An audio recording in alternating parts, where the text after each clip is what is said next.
But now we got a pretty nice edge there. Really nice edge here. Yep, now we're gonna cut the relief.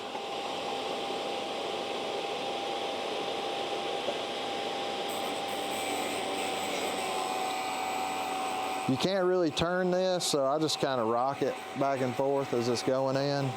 And I don't want to force it in there because this one didn't have a relief from the factory, and it's a lot to grind off. So just kind of take your time.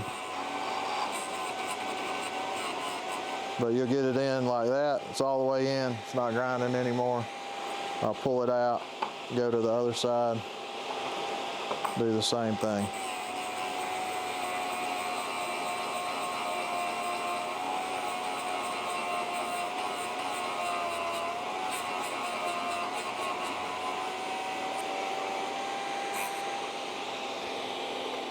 So you can see how nice this is. I mean, perfect relief grind on the back here.